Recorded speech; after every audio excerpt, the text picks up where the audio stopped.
ونعوذ بالله من شرور أنفسنا ومن سيئات أعمالنا من يهده الله فلا مضل له ومن يضلله فلا هادي له ونشهد أن لا إله إلا الله وحده لا شريك له ونشهد أن سيدنا ونبينا ومولانا محمدا عبده ورسوله أرسله بالحق بشيرا ونذيرا وداعيا إلى الله بإذنه وسراجا منيرا صلى الله تعالى عليه وعلى آله وأصحابه وسلم تسليما كثيرا كثيرا أما بعد فأعوذ بالله من الشيطان الرجيم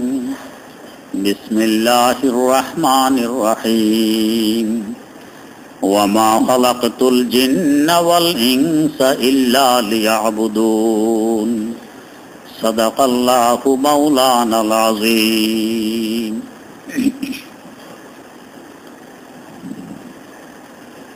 গত জুমায় বয়ান হয়েছিল আল্লাহ রাব্বুল আলামিন প্রত্যেক বস্তুর সিরত অনুযায়ী সূরত দান করেন। সিরতের সাথে সূরতের মিল খায়, এটা আল্লাহ রাব্বুল আলামিনের নিয়ম। মাঝে মধ্যে এর ব্যতিক্রম ঘটে। স্বাভাবিক অবস্থায় সিরত যেমন সূরত এমন হয়। মানুষের সিরত, মানুষের স্বভাব পেতে হলে মানুষের সূরতধারী মাখলুকের কাছেই আসতে হবে। গরু, ছাগল, কুকুর, বিড়ালের সূরতের কাছে গেলে মানুষের সিরত আর স্বভাব পাওয়া যাবে না। ব্যতিক্রম ঘটে। কোন কোন কুকুর, বিড়ালের স্বভাব এমনও দেখা যায় মানুষও তার সামনে ফেল খায়। আমার উস্তাদে মোহতারাম হযরত মাওলানা হেদায়েতুল্লাহ রাহিমাহুল্লাহ জামিয়া কুরআনিয়া লালবাগ মাদ্রাসার প্রিন্সিপাল ছিলেন, যার শানে আমার শেখ ও মুর্শিদ শেখুল ইসলাম আল্লামা তাকি ওসমানী দামাত বারাকাতুহুম বলেন, পুরা এশিয়া মহাদেশে এত বড় মুহাদ্দিস আরেকজন নেই। তিনি যে কামরা থাকতেন লালবাগ মাদ্রাসায়, ওখানে একটি বিড়ালও থাকত। আসরের আগে তিনি একটু আরাম করতেন। তার যখন আরাম থেকে উঠার সময় হয় তো বিড়াল থাকতো কামরার বাইরে, ভিতরে থাকতো না।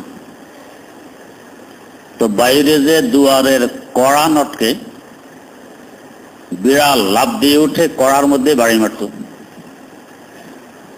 হুজুর বুঝতেন যে উঠার সময় হয়ে গেছে। সময় মতো এমন কাজ অনেক সময় মানুষের পক্ষ সম্ভব হয় না, কিন্তু এই বিড়াল সময় মতো হুজুরকে উঠাইয়া দেন যে এখন উঠার সময় হয়ে গেছে। আমার দাদি জান রাহেমাহুল্লাহর ছোট মামা, ছোট ভাই কুতবে ওয়াক্ত কারি ইব্রাহিম রহমতুল্লাহ আলাইহি উজানির পীর সাহেবের খলিফা ছিলেন। তারও একটি বিড়াল ছিল। আব্বাজান রাহিমাহুল্লাহ তাআলার কাছে শুনেছি, আব্বাজান রাহিমাহুল্লাহ তাআলার মামি খাবার বেড়ে সব রেখে দিতেন। বিড়াল পাহারাদার।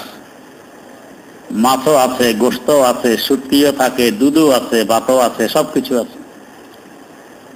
মামি জানের এখানে থাকার প্রয়োজন নেই, বিড়াল আছে। কোন মুরগি, মোরগ আসা তো দূরের কথা, কোন মাছি পর্যন্ত খাবারে বসা সম্ভব হইত না। মাছি আসতে দেখলে বিড়াল দৌড়িয়ে গিয়ে মাছি ধরে ফেলত। আব্বাজান রাহিমাহুল্লাহ তাআলার মামা আসলে নিজ হাতে দুধ ভাত মেখে একটা পেয়ালায় বিড়ালকে দিত, ওইটা বিড়াল খাইত। আমরা মানুষকেও যদি পাহারাদার বসায় রাখি, সেও সুযোগ পেলে একটু খেয়ে ফেলে, কিন্তু বিড়াল খায় না, মানুষকেও ফেল করে।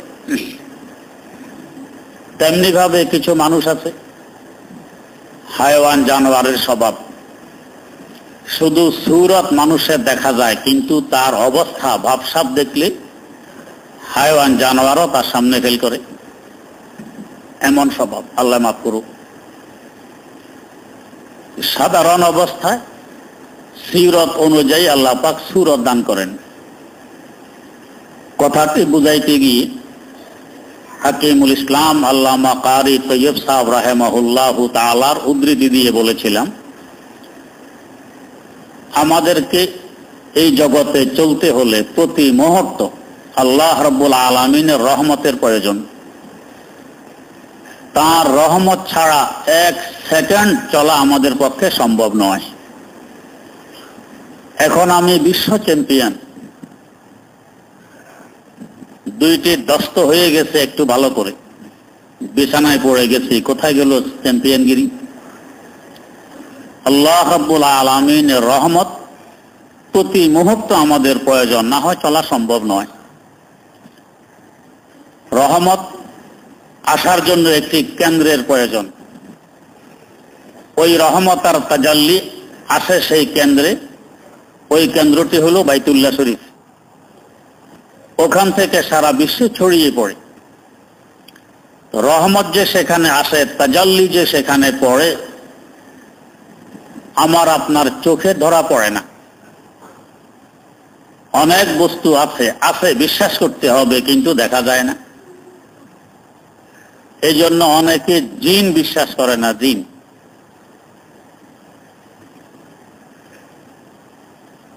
এক লোক ছিল আল্লাহ খোদা বিশ্বাস করে না, আল্লাহ মাফ করুক, জিনও বিশ্বাস করে না।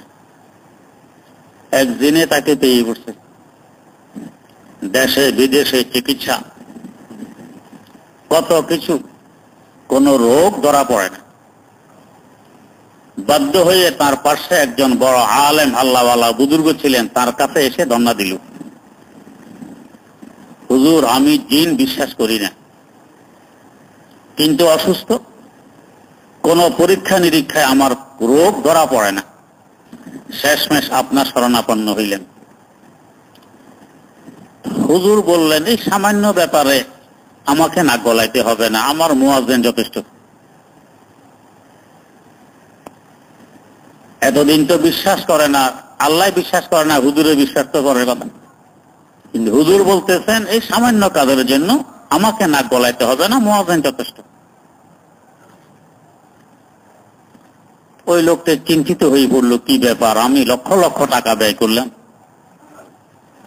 আর হুজুর বলে মুয়াজ্জিন যথেষ্ট। কয় হক, তুমি যাও, আমি মুয়াজ্জিনকে পাঠাই দিতেছি। হুজুর মুয়াজ্জিনকে ডেকে বললেন, ওই বাড়িতে যাও, ওই লোকের উপরে জিনের আসর, মুফতে জিন তাড়াইবে না, পয়সা চাইবে একটু বেশি করে চাইবে। হুজুর আমি তো জিন তাড়াইতে জানি না। জানা লাগবে না, তুমি যাও, এমনি জিন যাবে। তবে শুধু আল্লাহর কাছে একটু দোয়া করবা, আর কিছু লাগবে না। এরপরে ইনশাআল্লাহ আল্লাহকেও বিশ্বাস করবে, হুজুরদেরকেও বিশ্বাস করবে, জিনও বিশ্বাস করবে। মুয়াজ্জিন গেছে, ওযু টুজু করে এক কামরায় গিয়ে 2 রাকাত নামাজ পড়ছে। পড়ে বলছে, আল্লাহ জিন তাড়ানোর তদবির আমার কাছে নেই, আমি এটা জানি না। এই লোকটা তোমাকে বিশ্বাস করে না, আমাদেরকে বিশ্বাস করে না, জিনও বিশ্বাস করে না। আল্লাহ যদি তুমি জিনটা সরাইয়ে নাও, তো তোমাকেও বিশ্বাস করবে, আমাদেরকেও করবে, জিনও বিশ্বাস করবে, একজন মানুষ ঈমানদার হইতে পারে। দোয়া করার পরে জিন নিজে নিজে এসে ধন্না দিল মুয়াজ্জিনের কাছে, হুজুর আমার কারণেই তো আপনাকে কষ্ট করতে হয়েছে, এই বাড়িতে আসতে হয়েছে। উনি বললেন যে, দেখো ভাই, আমি গরিব মানুষ, মুয়াজ্জিনে করে কোন রকম সংসার চালাই, কষ্ট হয়, আমি ওর কাছে কিছু পয়সা চাবো, তুমি যদি ঠিকঠাক চলে যাও তাহলে আমার সংসারটা ভালোভাবে চলতে পারে। তো জিন বলতে, হুজুর আমি যাওয়ার ইচ্ছা নিয়ে এখানে আসিনি, এর 12টা বাজাইতাম কেন? সে আল্লাহ বিশ্বাস করে না, জিন বিশ্বাস করে না, 12টা বাজাইতাম। কিন্তু আপনি আল্লাহর দোহাই দিয়ে, আপনার দারিদ্রতার দোহাই দিয়ে বলছেন, আপনার সম্মানার্থে চলে গেলাম। জিন চলে গেছে, এখন এই লোক সুস্থ। এসে হুজুরের পায়ে পড়ছে, হুজুর এখন বুঝে আসছে আল্লাহ আছেন, জিনও আছে, আপনারাও সত্য। তো জিন দেখা যায় না, কিন্তু বিশ্বাস করতে হবে। অনেকে বলে অনদেখা বস্তু বিশ্বাস করি না। বাতাস কি দেখা যায়? বাতাস যত পাওয়ারই চশমায় চোখে ব্যবহার করেন না কেন, বাতাস তো দেখা যাবে না, তাই কি বিশ্বাস করব না? হয়তো বলবেন গায়ে লাগে, এই জন্য বিশ্বাস করতে হবে। অনেক কিছু আছে আপনি দেখেন না, আরেকজনের গায়ে লাগে, আপনার গায়ে না লাগতে পারে, তাই বলে আপনি অস্বীকার করবেন? এরকম এক নাস্তিক চ্যালেঞ্জ করছিল, আল্লাহ খোদা বলতে কিছু নেই, আল্লাহ। এক মৌলভী উঠে চ্যালেঞ্জ গ্রহণ করলেন, আল্লাহ আছেন। নাস্তিক বলছে, আমি আপনাকে 3টি প্রশ্ন করছি, আমার প্রশ্নের উত্তর যদি যুক্তিসঙ্গতভাবে দিতে পারেন তো বুঝবো আল্লাহ আছে, না হলে আল্লাহ খোদা বলতে কিছু নেই। কি প্রশ্ন? 1 নম্বর প্রশ্ন, আল্লাহ দেখি না, আমাকে দেখাই দিতে হবে, অনদেখা বস্তু আমি বিশ্বাস করি না। 2 নম্বর প্রশ্ন, আপনার আল্লাহ এই মুহূর্তে কি করে এটা আমাকে বুঝাই দিতে হবে, বুঝাইতে না পারলে বিশ্বাস করি না। 3 নম্বর প্রশ্ন, আপনাদের আকীদা আর বিশ্বাস, আপনাদের আল্লাহ জাহান্নামে আগুন দিয়ে পুড়িয়ে শাস্তি দিবেন মানুষ এবং জিন জাতিকে। আপনারাই বলেন জিন আগুনের সৃষ্টি, তো আগুনের জিন আগুনের জাহান্নামে গেলে শাস্তি কেন হবে? এটা তো অযৌক্তিক কথা। পানির সাথে যদি পানি মিশে যায় শাস্তি তো হয় না, দুধের সাথে দুধ মিশলে শাস্তি হওয়ার তো কথা নয়। আগুনের সাথে আগুন মিশলেও শাস্তি হবে না, আগুনের জিন আগুনের জাহান্নামে যাবে, শাস্তি কেন হবে? 3 প্রশ্ন। প্রশ্ন সামনে আসার পর মুসলমান মৌলবী একখানা ইট হাতে নিয়ে নাস্তিকের মাথায় মারছেন, মাথা ফেটে এখন রক্ত পড়ছে। জবাব তো দিল না, উল্টা আক্রমণ। নাস্তিক বেচারা কোর্টে গিয়ে বিচার প্রার্থী হইল। তার অঙ্গীকার ছিল আমার সাথে, আমি প্রশ্ন করব, সে উত্তর দিবে। আমি তো আমার অঙ্গীকার পূরণ করেছি, প্রশ্ন করেছি, সে তার অঙ্গীকার পূরণ না করে, উত্তর না দিয়ে ইট মেরে আমার মাথা ফাটিয়ে ফেলছে, আমি এখন ব্যথায় মারা যাচ্ছি, বিচার চাই। কোর্টে তলব হইল মুসলমান মৌলবীকে হাজিরি দেওয়ার জন্য। মৌলবী যাওয়ার পথে যে ইটখানা নাস্তিকের মাথায় মেরেছিলেন ওইখানা হাতে করে নিয়ে কোর্টে হাজির হলেন। সাক্ষীটাকে দরকার নেই, ইট নিজেই সাক্ষী। হাকিম সাহেব জিজ্ঞেস করলেন যে ইনি আপনাকে প্রশ্ন করবেন, আপনি তার যুক্তিসঙ্গত উত্তর দিবেন, কথাটি সঠিক কিনা? হ্যাঁ সঠিক। উনি প্রশ্ন করেছেন কিনা? হ্যাঁ করেছেন। তাহলে আপনি কেন উত্তর না দিয়ে ইট মেরে তার মাথা ফাটাইলেন? বেচারা এখন ব্যথায় মারা যেতেছে, উত্তর দিলেন না কেন? মুসলমান মৌলবী বলছেন, আমিও তো উত্তর দিয়েছি। কই উত্তর? আমার এই ইটের ভিতরে। ইটের ভিতরে 3 প্রশ্নের উত্তর কয়? এটা তো আমাদের বোধগম্য নয়। বোধগম্য হতে হলে তো প্রথম শর্ত ঈমান লাগে। যার ঈমান নেই সে ধরনের সূক্ষ্ম উত্তর বুঝতে অক্ষম। বুঝবেন, যদি বুঝবুদ্ধি থাকতো তো আগে তো ঈমানে আনতো। ঈমান না আনা মানেই তার বুঝবুদ্ধির অভাব।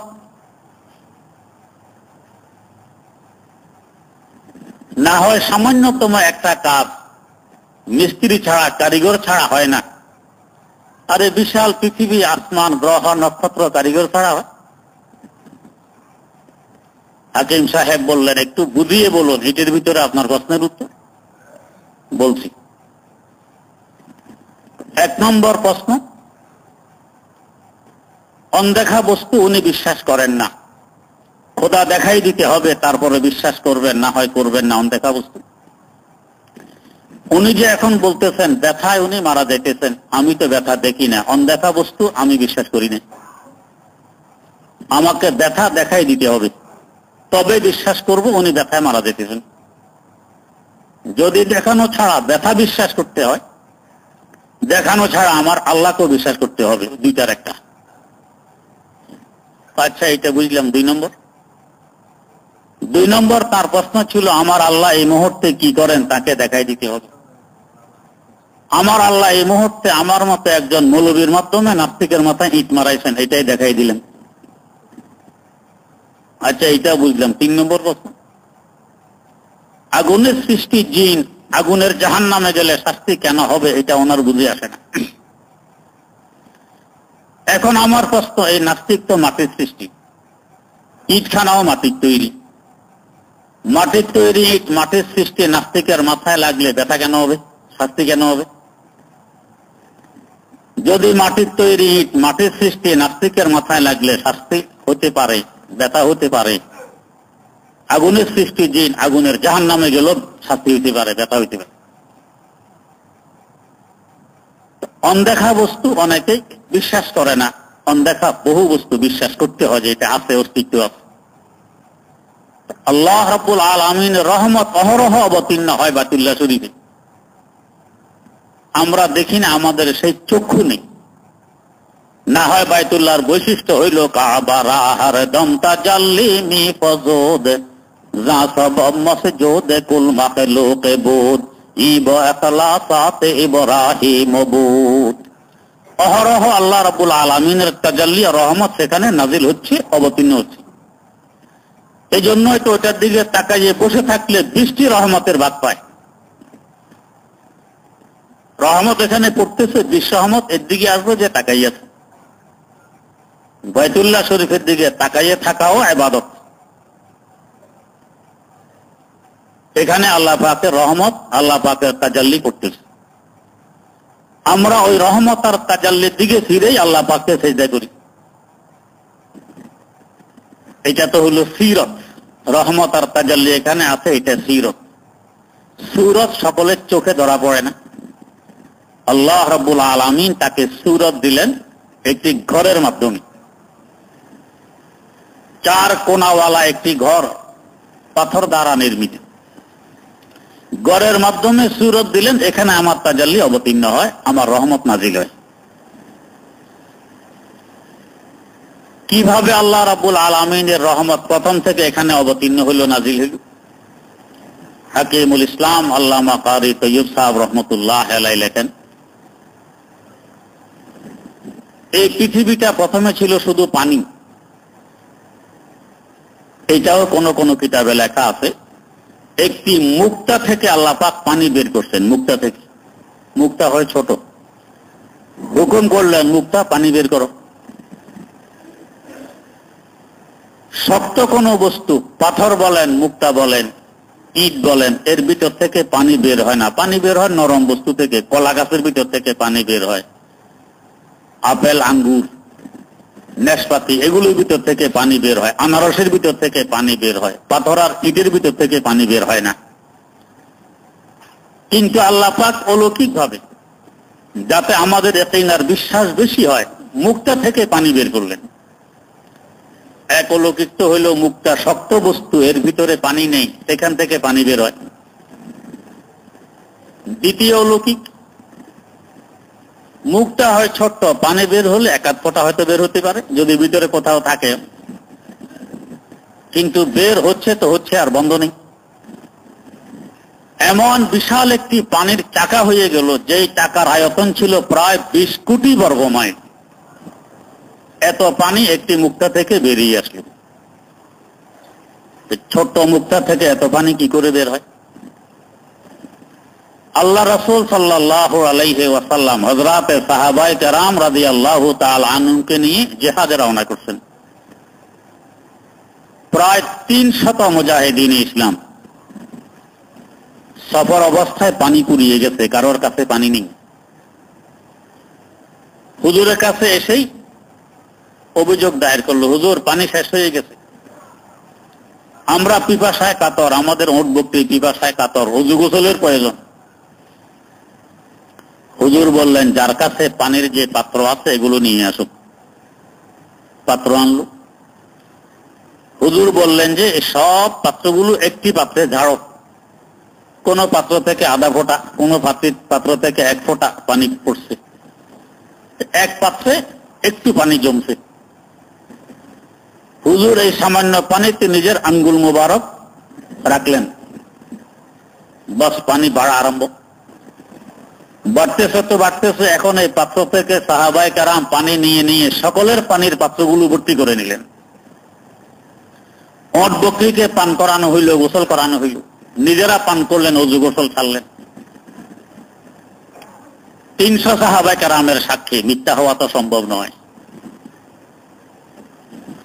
একজন মানুষ 3.5 হাত দেহের মালিক, এত পানি কি করে বের হইল দেহের ভিতর থেকে? আমাদের দেহের ভিতরে পানি আছে, কতটুকার আছে? এত পানি তো নেই, কিন্তু বের হয়েছে। 300 সাহাবায়ে কেরামের সাক্ষী, মিথ্যা তো নয়। কি করে বের হইল? আল্লাহ রাব্বুল আলামিনের কুদরত, তিনি বের করতে পারেন। তো মুখটা থেকে বিশাল পানি বেরিয়ে আসলো। পানির বৈশিষ্ট্য, পানির উপরে তরঙ্গ বয়ে চলে। অনেক সময় দেখা যায় বাতাস যেন দাঁড়াইয়াছে, কোনো বাতাস নেই, এরপরও দেখবেন পানি নাচতেছে। বিশেষ করে বড় নদী কিংবা সাগরে গেলে বাস আছে পানির ঢেউ, বাতাস নেই, তারপরও ঢেউ আছে। কেন পানির উপরে তরঙ্গ আর ঢেউ? এটারও একটি রহস্য আছে। সে রহস্য উদ্ঘাটন করতেছেন ডক্টর ইকবাল মরহুম। তার ভাষায় বলতেছেন, গো সারা পা কাইফে ইশরাত হায় শরাবে জিন্দেগি, গো সারা পা কাইফে ইশরাত হায় শরাবে জিন্দেগি, আশক ভি রখতা है दामन में सहाबे जिंदगी, मौजे गम पर रक्स करता है हबाबे जिंदगी, है आलम का सूरा भी जुज़्वे किताबे जिंदगी, एक भी पत्ती अगर कम हो तो वो बुलबुल ही नहीं, जो खजाना दीदा बुलबुल है वो बुलबुल ही नहीं, जो खजाना दीदा बुलबुल हो वो बुलबुल ही नहीं। আল্লাহ রাব্বুল আলামিন আর্ধের মধ্যে মানুষ সৃষ্টি করবেন, আল্লাহর খলিফা, শ্রেষ্ঠ মাখলুক। এই আর এই পানির এই চাকাটা, পানিও শুনছে আমার মধ্যে আশরাফুল মাখলুকাত আসবে, কিন্তু পানি দেখতেছে আশরাফুল মাখলুকাত যে আসবে আমার মধ্যে বসবাস করবে কি করে? আমি তো সেই উপযোগী নই, এখানে পা ফেললে তো ডুবে যাবে। মনে হয় আল্লাহ পাক প্রোগ্রাম পরিবর্তন করে ফেলছেন। তাই দুঃখের তরঙ্গ তার বুকের উপর দিয়ে বয়ে চলছে, নীরবে যেন ফরিয়াদ করছে, আল্লাহ আশরাফুল মাখলুকাতের পদধূলিতে আমি ধন্য হব, কিন্তু আমি তো দেখি আমি সেই উপযোগী নই। মনে হয় প্রোগ্রাম পরিবর্তন হয়ে গেছে। আল্লাহ পাক যেন জানায় দিলেন, ও পানি, দুঃখের তরঙ্গ তোর বুকের উপর দিয়ে বয়ে চলছে, তরঙ্গের মাথার দিকে তাকায় দেখ কি দেখা যায়। মৌজে গম পর রক্স করতা হ্যায় হাবাবে জিন্দগি, হায় আলম কা সূরা ভি জুজবে কিতাবে জিন্দগি।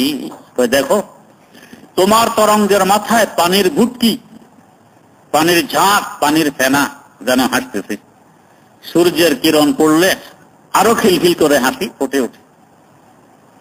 তো তোমার এই হাসির সুসংবাদ বয়ে আনতেছে। একটু ধৈর্য ধরো, সবর করো, একটু সহ্য করো, দেখবে কিভাবে আশরাফুল মাখলুকাত তোমার মধ্যে বসবাস করবে। একটু ধৈর্য ধরো। ইন্না মাআল উসরি ইউসরান ফা ইন্না মাআল উসরি ইউসরা। বিচ্ছেদের পর মিলনের স্বাদ, মিলনের পর বিচ্ছেদের দুঃখ। তবে উসুলে ফিকহের একটি কায়দা আছে, ইন্না মাআল উসরি ইউসরান। ইউসর মানে আনন্দ, স্বাচ্ছন্দ্য। আর ওসর মানে দুঃখ, কষ্ট, মুসিবত। আরবি ব্যাকরণে ওসরকে বলা হয় মারেফা, ইউসর হলো না কেরা। মারেফা যদি দুইবার আসে তখন উদ্দেশ্য হয় একটা, আর নাকেরা দুইবার আসলে উদ্দেশ্য দুইটা। তার মানে ওসর একবার হবে, কষ্ট একবার হবে, সুখ দুইবার হবে। ইউসর এটা নাকেরা, সুখ হবে দুইবার। তো আগে দুঃখ আসবে, একটু ধৈর্য ধরো, কষ্ট করো, এরপর দেখবে কিভাবে মানুষ বসবাসের উপযোগী তুমি হয়ে যাও। একটু অপেক্ষা করো। অপেক্ষা করছে। আল্লাহ রাব্বুল আলামিনের তাজাল্লি, তার রহমত এক জায়গায় পড়ছে। যে জায়গায় পড়ছে ওই জায়গাতেই এখন তরঙ্গগুলো এসে ধাক্কা খেতে আরম্ভ করে, বাড়ি খেতে আরম্ভ করে। এখানেও কেউ প্রশ্ন করতে পারেন, রহমত দেখা যায় না, তাজাল্লি দেখা যায় না, এখানে আবার ঢেউ বাড়ি খায় কিভাবে? অনদেখা বস্তুর মধ্যেও বাড়ি খেতে পারে। বাতাস দেখা যায় না, বাতাসের মধ্যে আমরা বাড়ি খাই না? কত কিছু বাতাসে বাড়ি খায়, পড়েও তো যায়, দেখা যায় না কিন্তু বাড়ি খায়। তেমনি ভাবে একজন যুবক আপনার 10 হাত দূর দিয়ে হেঁটে যায়, ডাক দিলেন, বেটা একটু কথা শোনো তো। সে এদিকে কোনো ভ্রুক্ষেপ করলো না, গদগদ করে হেঁটে চলে গেল। আপনি বলতেছেন আমি তার বাপের সমান? ঘাড় মোটা করে চলে গেল, আমার অন্তরে যেন একটা লাথি মেরে গেল। বলেন কি না? বলেন। গাড় মোটা কিভাবে করলো? আগে তার গাড় যে পরিমাণ মোটা, আপনি কথা বলার পর এই পরিমাণে মোটা, এখন তো আর অধিক মোটা হয়নি, কিন্তু বলতেছেন গাড় মোটা করে চলে গেল। দ্বিতীয় কথা যে বললেন, আমার অন্তরে লাথি মেরে চলে গেল। লাথি কবে মারলো? তো 10 হাত দূরে দিয়ে গেছে। লাথি যদি মারতো তো লাথি সিনার উপরে পড়তো, অন্তরতে পড়তো না। কিন্তু বলতেছেন কি অন্তরে লাথি মেরে গেল? আসলেও লাথি মারছে। সিনার উপরে লাথি মারলে যদি হাড় ভাঙতো, এটারও চিকিৎসা আছে, ব্যান্ডেজ করতেন, এক সময় জোড়া লাগতো। কিন্তু অন্তরে যে লাথি লাগছে এটার কোনো চিকিৎসা নেই। জারাহাতু সেনানে লাহালতিয়ামু ওয়ালা ইয়ালতামু মা জারাহাল লিসানু ওয়ালা ইয়ালতামু মা জারাহাল লিসানু। কথার আঘাত, কাজের আঘাত, এগুলোর চিকিৎসা নেই। অনদেখা বস্তু, কিন্তু লাথি লাগছে অন্তর। এখানেও রহমত দেখা যায় না, তাজাল্লি দেখা যায় না, কিন্তু পানির ঢেউ ধাক্কা খায়। ঢেউ যেখানে ধাক্কা খায় সেখানে দেখবেন পানির ফেনা জমে, বুটকি জমে, বুদবুদ জমে, ঝাঁক জমে। প্রথম প্রথম থাকে সাদা পাতলা, আস্তে আস্তে এটা গাঢ় হয়, লালচে লালচে রং ধারণ করে। এখানেও এই বুটকিগুলো গাঢ় হতে আরম্ভ করলো, একটু একটু লালচা রং আসলো। এইভাবে বুটকি আর ঝাঁক জমতে জমতে আকাশচুম্বী পাহাড়ের আকার ধারণ করল।